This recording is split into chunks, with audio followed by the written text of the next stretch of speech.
Pessoal, boa noite a todos, a todas, bem-vindos e bem-vindas. Tá, só peço logo de início desculpas pela voz, estou um pouco gripado, mas eu acho que falando um pouquinho mais baixinho, dê para que todo mundo aí possa ouvir. Se alguém do fundo não estiver ouvindo, me fala, que aí aumenta um pouquinho mais o volume. Estive na China recentemente, voltei desse jeito. Então, não sei se é por causa disso. Tô brincando, tá, gente? Sai fora. Hoje nós vamos encerrar a questão atinente aos fenômenos anímicos. Vamos encerrar com aquela fenomenologia que Ernesto Bozano considera como a mais intrincada no seu entendimento, como a mais complicada de entender. Realmente, quando a gente se debruça para analisar a premonição, assim como na psicometria, sobram perguntas e as respostas, às vezes, que nos chegam parecem meio insuficientes. Muito provavelmente e possivelmente porque a nossa condição ainda de entendimento é limitada em inúmeros aspectos. E no que tange a esse fenômeno, igualmente. Me baseei, para falar a respeito da premonição, no Livro dos Espíritos, nas perguntas 868 a 871, também no livro A Gênese, também de Kardec, no capítulo de número 16, Teoria da Presciência, no livro Diversidade dos Carismas, do Hermínio Miranda, e numa obra dedicada inteiramente a esse assunto, chamado Fenômenos Premonitórios, do Ernesto Bozano. Que, aliás, quando nós quisermos identificar como é o Espiritismo na sua versão bem científica mesmo, é só ler Ernesto Bozano, que aí a gente vai ver como que é um pensamento científico aplicado ao estudo da ótica, dos fenômenos chamados de paranormais, que não são paranormais ou sobrenaturais coisíssima nenhuma, estão dentro da natureza. Vamos definir então. Premonição. Premonição é aquele fenômeno que todo mundo conhece, que nos dá o conhecimento de aspectos que estão localizados no futuro. Quando o indivíduo fala que tem uma premonição, ou que recebeu algo desse tipo, simplesmente ele está nos falando que alcançou o futuro, desvendou o futuro, soube de algo que ainda não aconteceu, mas que vai acontecer, sabe-se lá quando, dali a algumas horas, alguns dias ou alguns séculos. E quando a gente se debruça a respeito dessa definição, muitas perguntas sobram. Poxa, mas como é que a gente vai saber do futuro? Porque o futuro está sendo construído a todo momento. Não é assim que a gente aprende? Que os nossos atos de agora lançam sementes que germinarão lá na frente. Que as nossas atitudes gerarão consequências lá na frente, no futuro. Mas os fenômenos existem. Pessoas que preveem o futuro existiram e ainda existem em todas as épocas da humanidade, nas mais diferentes culturas. O fenômeno é real. E se o fenômeno é real, ele tem uma causa. E é justamente essa causa aqui que Kardec, lá no livro A Gênese, no capítulo 16, tenta nos desvendar. Tenta mostrar qual seria o mecanismo envolvido no aspecto premonitório. Mas antes da gente abordar a Gênese, vamos lá no Livro dos Espíritos, nessas perguntas 868 a 871. Vamos falar meio por cima. Olha só a 868. O futuro pode ser revelado ao homem? Aí vem a resposta. Em princípio, o futuro lhe é oculto, e não é senão em casos raros e excepcionais que Deus permite a revelação. Essa pequena frase aqui já mostra para a gente algumas coisas. Em princípio, o futuro lhe é oculto. Ora, gente, se ele é oculto, é porque ele já existe. Só é oculto aquilo que existe. Se aquilo não existe, ele não pode ser oculto, simplesmente não tem motivo para esconder. Só se esconde algo que já existe. E entendendo isso daí, é muito fácil, talvez, a gente já abordar a questão de como que a premonição acontece. Entendendo, inclusive, Deus. Porque Deus é considerado como sendo o Todo-Poderoso. Ora, se ele é todo poderoso, ele sabe tudo e pode tudo. E se ele sabe tudo, obviamente ele sabe do futuro. Então o futuro, ele já existe. Olha a 869. Com que objetivo o futuro está oculto ao homem? Vem a resposta. Se o homem conhecesse o futuro, negligenciaria o presente e não agiria com a mesma liberdade. Porque seria dominado pelo pensamento de que, se uma coisa deve acontecer, não tem por que se ocupar dela. Ou então, procuraria dificultá-la. Deus não quis que fosse assim, a fim de que cada um concorresse para a realização das provas, das coisas, mesmo às quais gostaria de se opor. Assim tu, mesmo frequentemente, preparas, sem desconfiar, os acontecimentos que sobrevirão no curso da tua vida. Por que a gente não conhece o futuro com tanta facilidade? Porque ainda somos espíritos extremamente imperfeitos. E se conhecêssemos o futuro, das duas uma. Vamos supor que conhecêssemos um fato feliz, que iria se realizar conosco no futuro, que vai se realizar conosco no futuro. Não trabalharíamos a fim de conseguir alcançar aquele fato feliz. Eu sei que já vai acontecer mesmo, vou ficar tranquilão aqui na minha. Ou algum fenômeno negativo que vai acontecer com a gente no futuro. Já pensou a nossa angústia, que iria atrapalhar as nossas ações do dia a dia?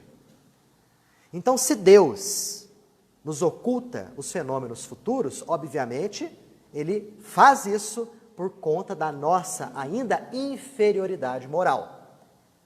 Mas à medida que nós formos crescendo em termos de espiritualidade, podemos ter certeza, abordaremos com cada vez mais facilidade aquilo que ainda está por vir.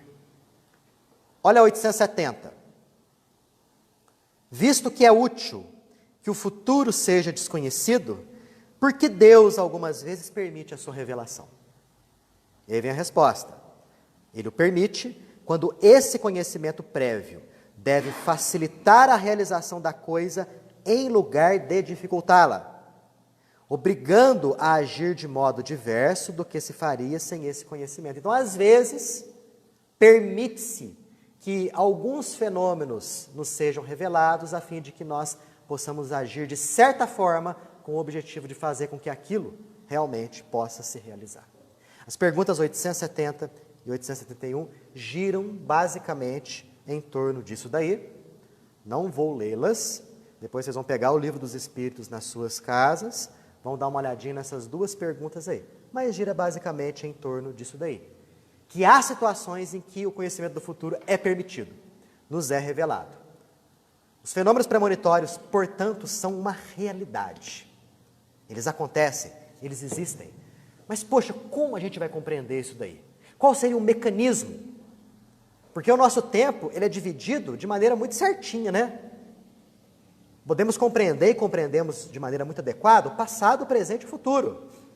O passado é aquilo que já foi, o presente é o agora, o futuro é aquilo que ainda não aconteceu. Poxa, mas como a gente vai entender e compreender aquilo que ainda não aconteceu? Para que nós tenhamos uma ideia aproximada, lá no livro A Gênese, no capítulo de número 16, Kardec nos dá a teoria da presciência, da premonição. Como que a gente conhece o futuro? Já cheguei até, inclusive, a falar isso com vocês, nós vamos discutir com um pouco mais de calma agora. Ele fala o seguinte, olha, na nossa condição, para compreender as coisas puramente espirituais, nós temos necessidade ainda de compará-las com as coisas materiais. É claro que a gente perde muito fazendo isso daí, mas pelo menos nos dá um norte para compreender esses aspectos da premonição. Ele nos faz enxergar a ideia de um homem localizado no alto de uma montanha. Imaginemos todos nós aí, uma pessoa localizada bem no alto de uma montanha, no cume de um monte. Essa pessoa, com um golpe de vista, ela abarca toda a planície que está ali em volta daquela montanha. Supondo a existência de uma estrada lá naquela planície, ele consegue, de um golpe de vista, desvendar todos os acidentes geográficos daquela estrada. As subidas, as descidas, os bosques, os cursos de rio, os precipícios, as casas, as cidades, até o final daquele caminho. Um golpe de vista só. Imaginemos uma pessoa que esteja não no alto daquela montanha, como esse sujeito, mas lá embaixo, lá no início desse caminho. Essa pessoa tem que percorrer esse trajeto e ela sabe que um dia ela vai chegar naquele final ali, que vai levar um certo tempo. E o que ela sabe é só isso. Ela não sabe daquilo que irá se suceder com ela no decorrer do caminho. Quais acidentes geográficos ela vai se deparar, quais os cursos de rio que ela vai ter que transpor, os bosques onde ela tem que se embrenhar, os perigos na forma de ladrões, bandidos, né? Enfim, tudo isso para ela é desconhecido, porque é o futuro. Mas para a pessoa que está no alto da montanha, não. Tudo aquilo ali é o presente. Se essa pessoa descer do alto da montanha e for conversar com essa outra que está lá embaixo, ele pode falar o seguinte: olha, lá pelas tantas, você vai se deparar com uma floresta. Cuidado! Tem gente escondida lá para te roubar. Para essa pessoa, esse indivíduo é um sábio, né? É um profeta, porque está desvendando o futuro. Para ele, que desceu da montanha, não, porque ele abarca tudo com um único golpe de vista. Isso nas coisas puramente materiais.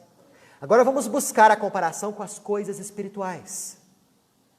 Os espíritos evoluídos são como essa pessoa que está localizada no alto da montanha.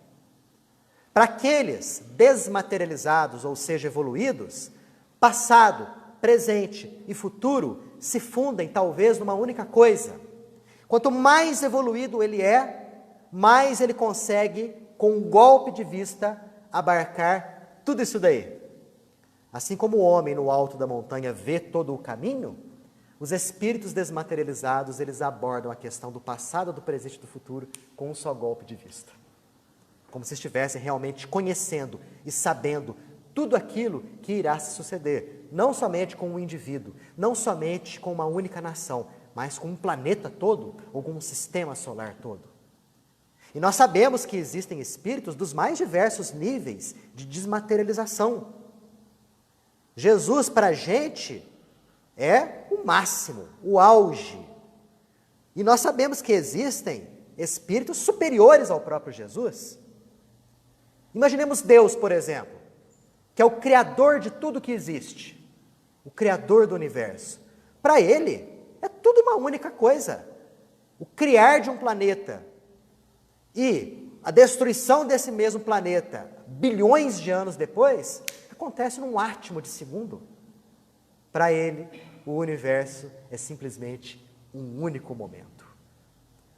Fazendo isso, essa comparação, Kardec tenta nos explicar o mecanismo de como, através do qual nós desvendamos o futuro, através desses espíritos desmaterializados. Essa é a chamada teoria da presciência.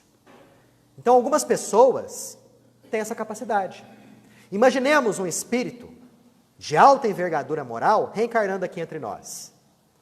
Essa pessoa, em alguns momentos da sua existência, fora do corpo, ou através da dupla vista, conforme a gente já estudou, ela pode, por alguns momentos, abarcar alguns conhecimentos e acontecimentos que vão acontecer dali a algumas horas, dali a alguns dias, dali a alguns séculos.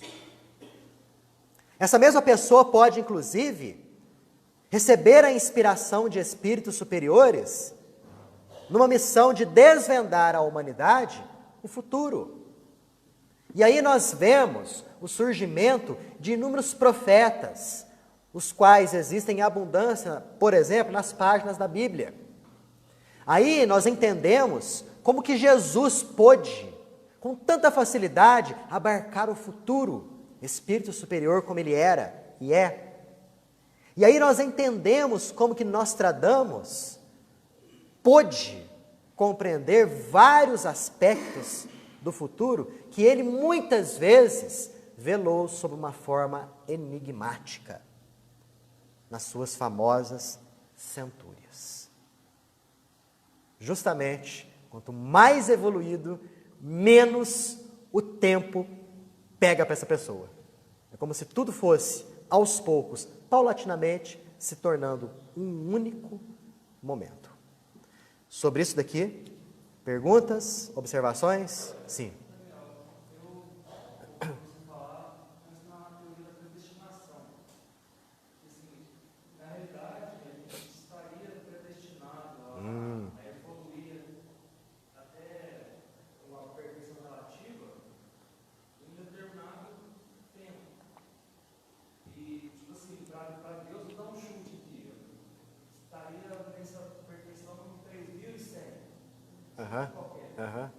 Fulano 3050, que ele saberia todo o caminho que Todo. percorrer, todas as probabilidades. Tudo. Inclusive, todas as nossas decisões, Deus já sabe de antemão. Porque Ele não sabe de tudo, Ele é onisciente. Se Ele sabe de tudo, Ele sabe inclusive quais são as nossas decisões. Ah, mas eu tenho livre-arbítrio. Sim, você tem o seu livre-arbítrio, mas Deus sabe qual decisão você vai tomar com o seu livre-arbítrio. Ele sabe exatamente qual o momento de tempo, vamos dizer assim, como você mesmo disse, a chamada predestinação, que iremos atingir essa perfeição relativa. Para Ele, não existe mistério. Para nós, ainda é tudo um imenso mistério. Eu posso, por exemplo, retardar o meu progresso espiritual, ou eu posso acelerar, de acordo com a minha vontade. Mas Deus sabe qual é a minha vontade. Deus sabe qual vai ser a minha decisão, de acelerar ou de retardar. Que coisa, né? Doideira isso, né? Sim.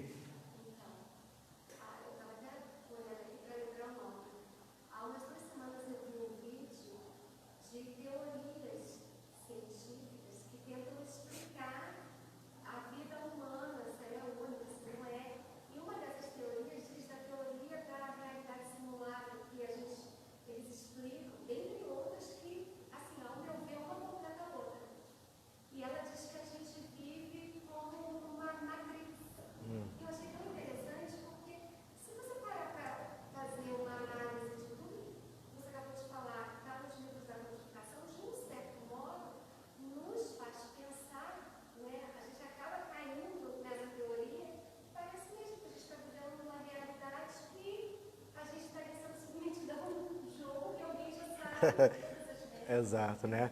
A tal da Matrix, né? Um jogo ao qual nós estamos submetidos e alguém que está jogando isso já sabe exatamente qual será o final.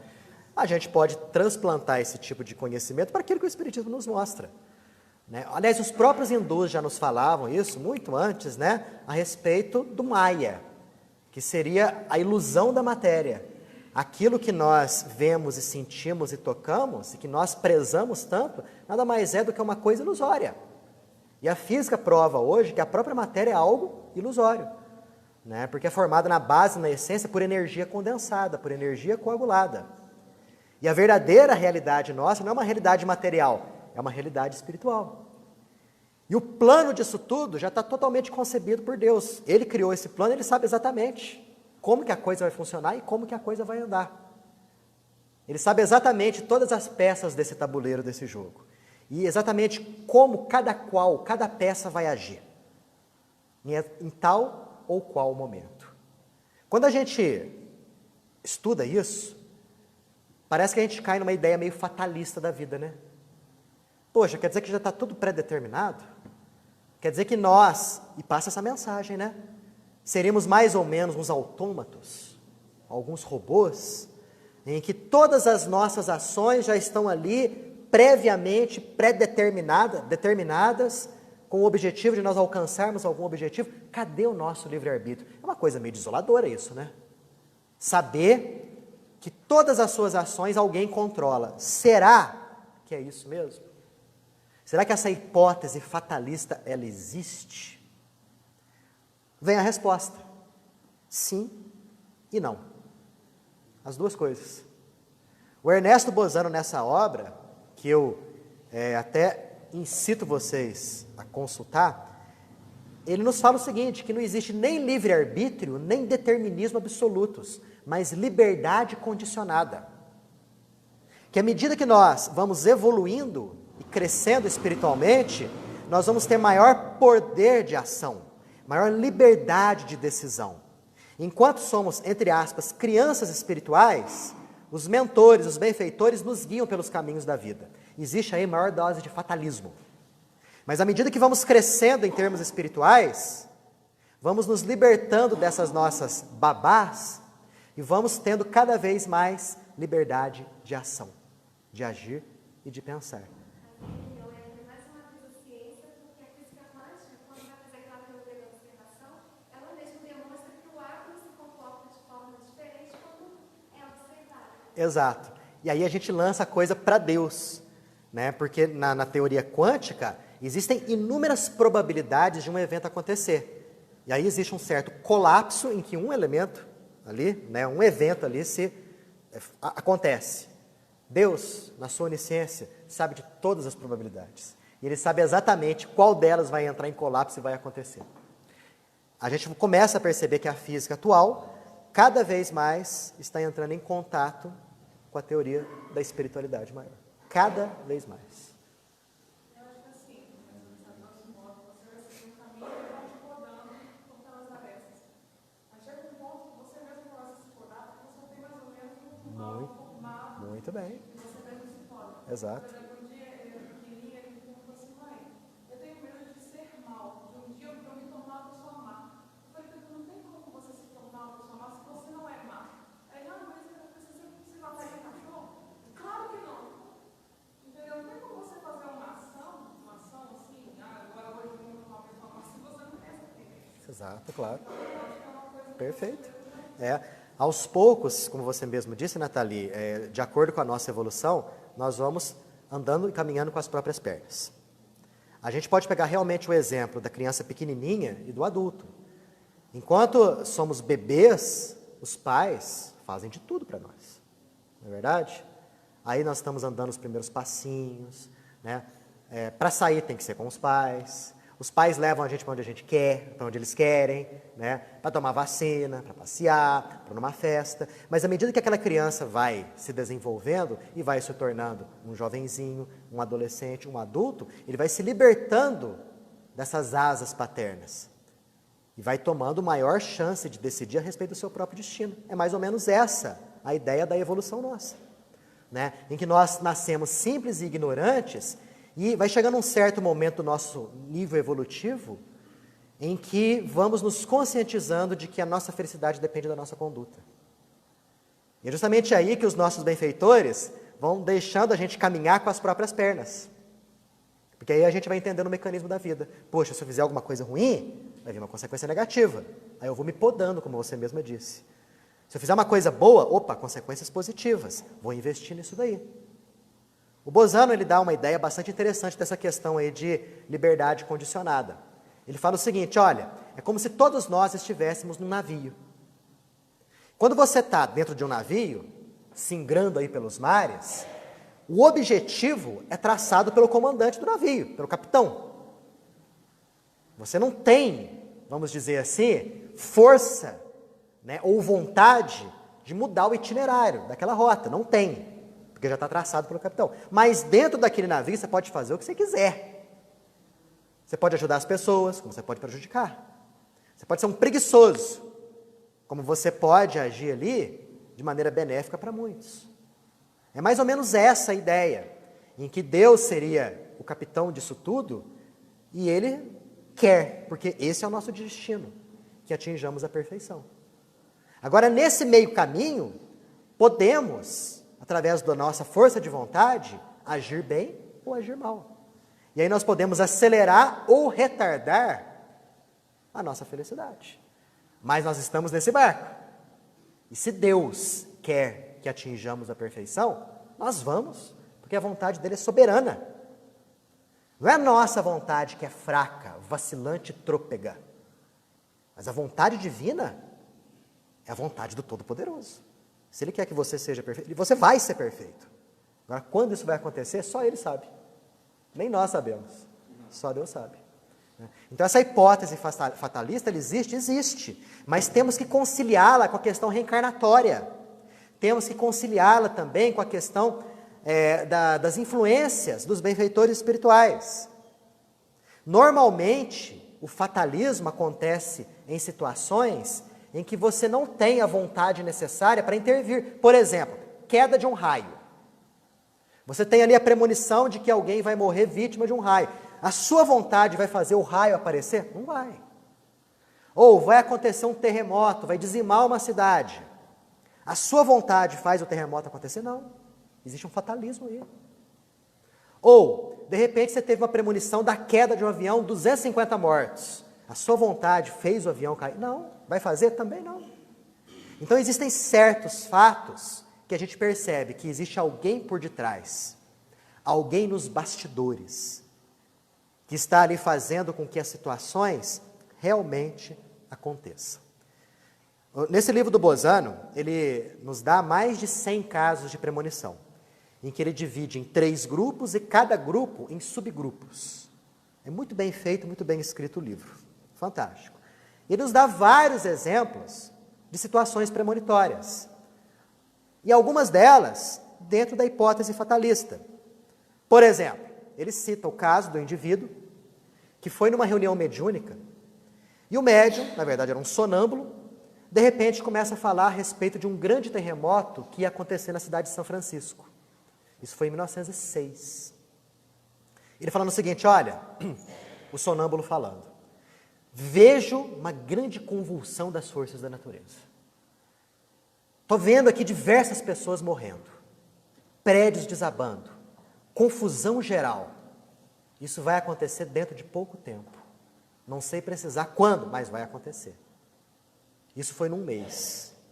2 meses depois, o terremoto aconteceu, lá em São Francisco, que acabou com a cidade. 18 de abril de 1906. Uma premonição. Quer dizer, já se sabia que o terremoto ia acontecer. Já estava dentro da esquematização geral de que muitas pessoas, por força kármica, iam perder a sua existência lá, na carne. Isso foi passado para esse médium, para esse sonâmbulo, que repassou para essa pessoa. Está vendo? Fatalismo. Um outro exemplo de fenômeno premonitório. Ele cita o caso do indivíduo que acorda de manhã, desce as escadas e fala para a mulher assim, escuta mulher, se adianta 1 hora o almoço que vai cair uma tempestade violenta. Sonhei inclusive com um raio, de forma globular, invadindo aqui a nossa casa e fazendo as chaminés caírem. E o dia estava bonito, né? A mulher prepara o almoço, tal, eles almoçam, eles olham assim para o céu, aquele dia fantástico. Ela até tira sarro dele, né? Cadê teu sonho, né, para acontecer aqui? De repente o tempo fecha, aquela tempestade, e realmente, um raio globular, não me pergunta o que é isso, também não sei, invade a casa e ele percebe as chaminés da casa à frente, por conta da descarga elétrica violenta, caindo no chão. Como que ele viu isso? Estava no futuro. Como que ele pôde prever a existência de uma tempestade, de um raio, e inclusive com o detalhe das chaminés caindo? É interessante a gente ver que nesse caso é como se a pessoa, com o tempo, né, ela desse um passinho para o futuro, visse aquele acontecimento que já estava acontecendo lá no futuro e volta para o passado com a lembrança dele. Interessante, né? Com a lembrança daquilo que ele viu no futuro. Lembrança daquilo que nem aconteceu ainda. Interessante isso. Olha só, hipótese fatalista. A queda de um raio, a queda de uma telha, as mortes acidentais. Nesse livro do Bozano existem diversos casos de mortes previstas, mortes acidentais. Do sujeito que de repente estava passando num caminho, cai uma telha do telhado, na cabeça dele ele morre. Como que isso foi previsto?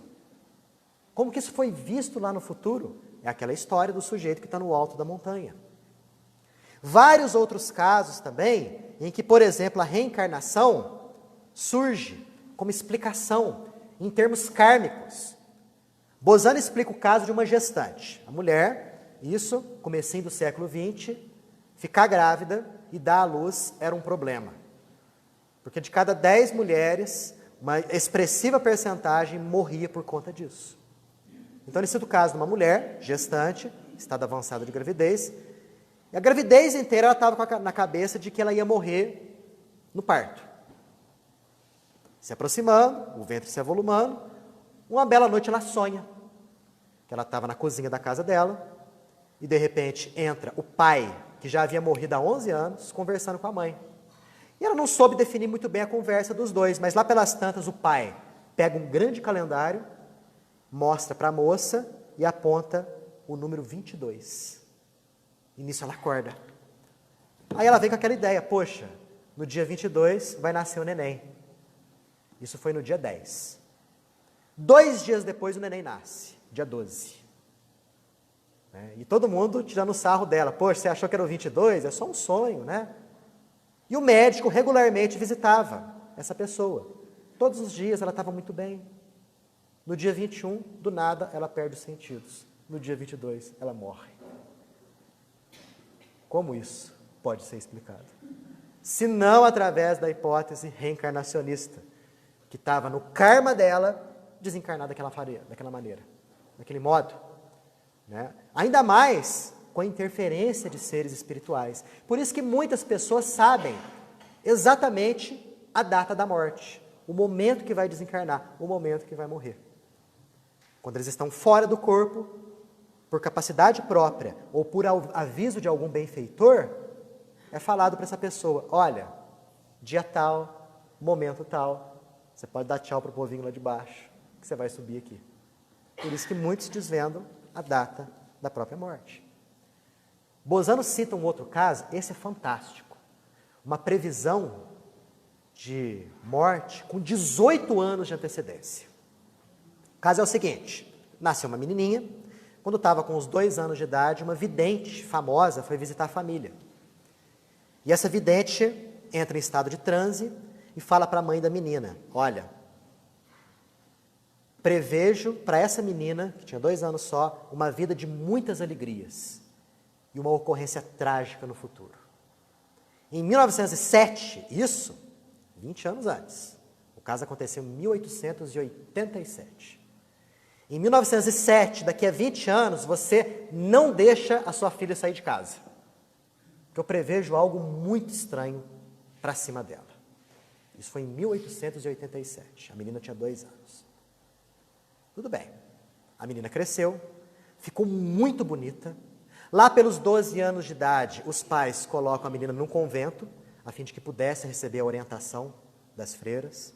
Ela sai de lá aos 17 anos de idade, muito bela, muito formosa, tornou-se modelo de uma marca famosa de roupas lá de Paris, desfilava, todo mundo queria tirar fotos com ela, de uma beleza assim fantástica. E ela, nesse meio aí, encontrou uma amiga, uma pessoa que ficou muito íntima dela. Moravam juntas, de uma amizade assim tremenda. Um belo momento, em 1907, aconteceu uma festa, e nessa festa, as pessoas lá envolvidas nessa festa, resolveram eleger a mulher mais bonita da festa. Essa moça recebeu esse prêmio, a mulher mais bonita da festa.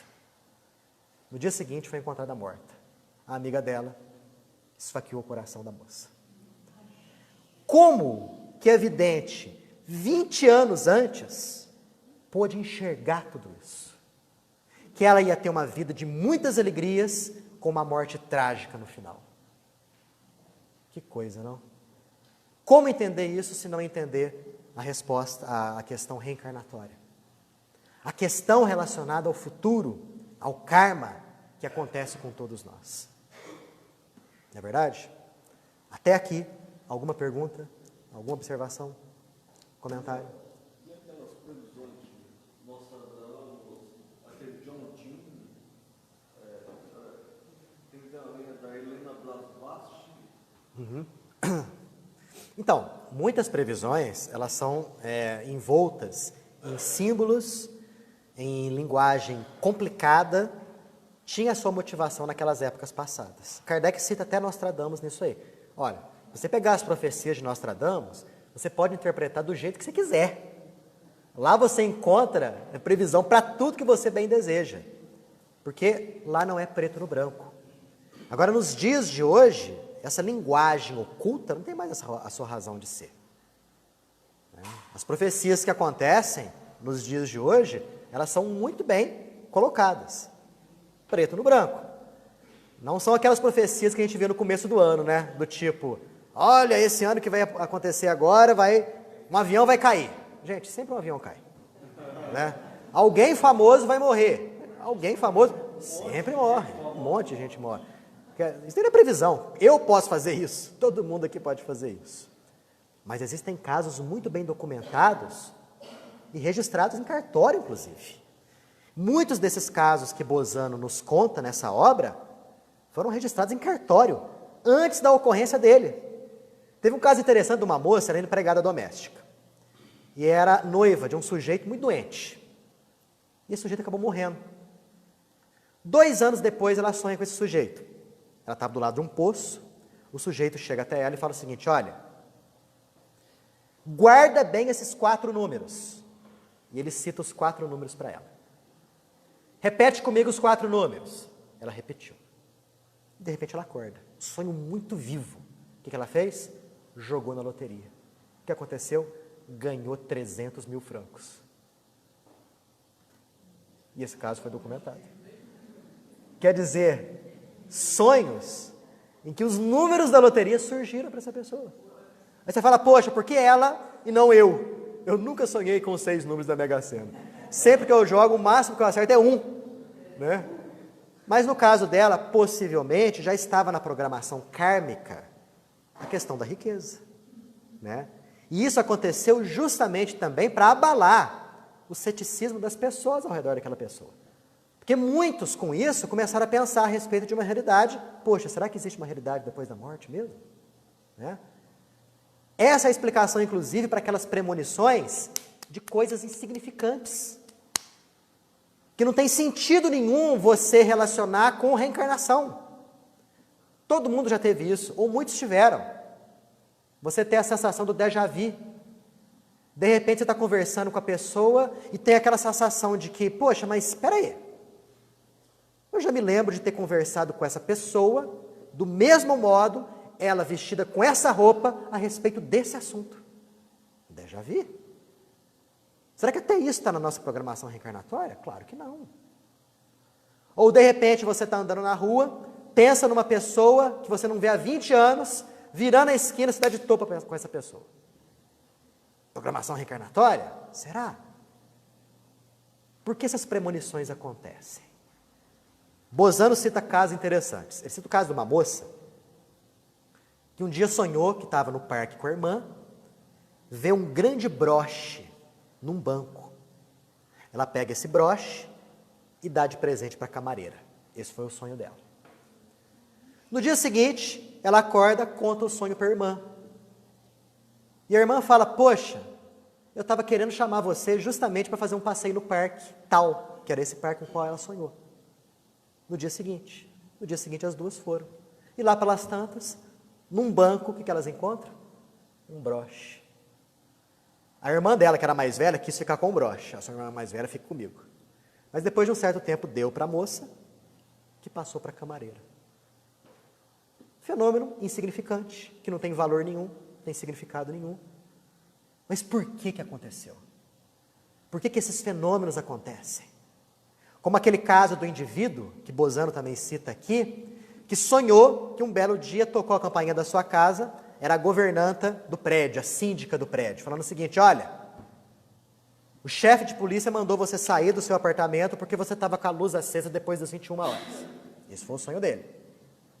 De repente, no sonho ainda, ele vê um burburinho de pessoas, chega na janela, um grande incêndio estava acontecendo. Isso no sonho. Ele olha para baixo e vê o chefe de polícia vestido com um casaco de couro preto, chapéu, num pé sapato e no outro pé uma pantufa. Ele morre de rir no sonho e acorda. E conta para a mulher. O dia transcorreu normalmente. Chegou mais ou menos 8h30 da noite, os dois estavam jantando e eles ouvem o corpo de bombeiros passando pela rua. Aquele burburinho de pessoas. Eles chegam na janela, um grande incêndio acontecendo. Ele desce, vai no meio da multidão e encontra o chefe de polícia, vestido com casaco de couro preto, chapéu, um pé de sapato e outro pé com uma pantufa. Como compreender isso? Hipótese reencarnatória? Foi estabelecido isso antes da reencarnação, que o chefe ia estar naquele dia com um pé com uma pantufa? Claro que não, gente. A pessoa foi lá no futuro e viu aquilo.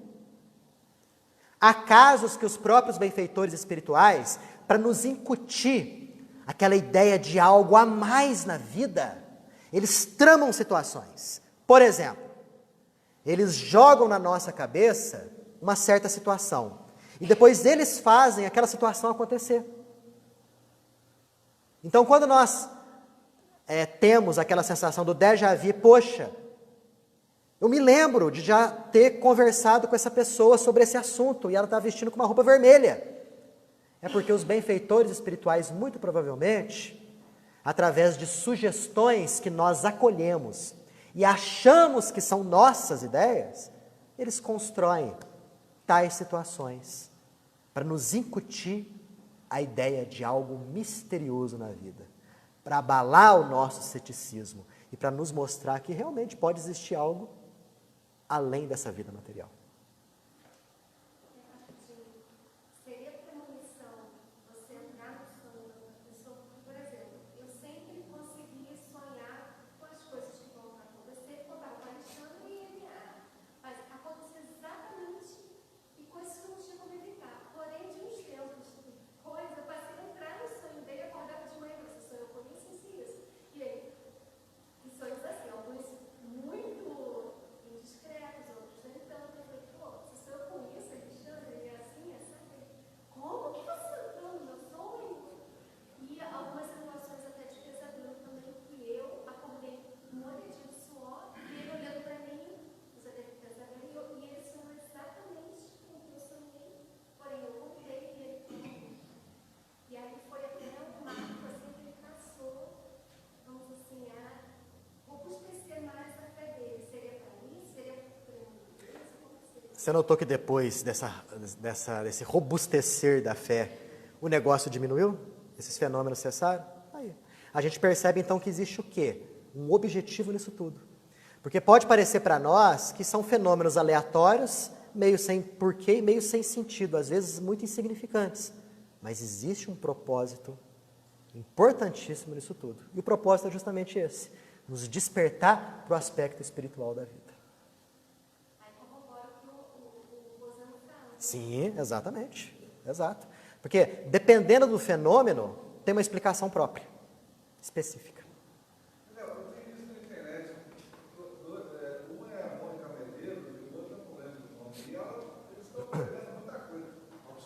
Com essa mudança, né, do planeta Terra para fazer de regeneração, parece que isso vai se firmando mais. Ah, vai. A gente vai até para a gente se preparar, né? Acho que a finalidade é essa, né? Sim. Porque tudo tem uma finalidade. Claro. Então, essas previsões que estão vindo deles, uma delas, não lembro o nome, ele fez uma aparição dele em janeiro, prevendo toda essa chuva que teve.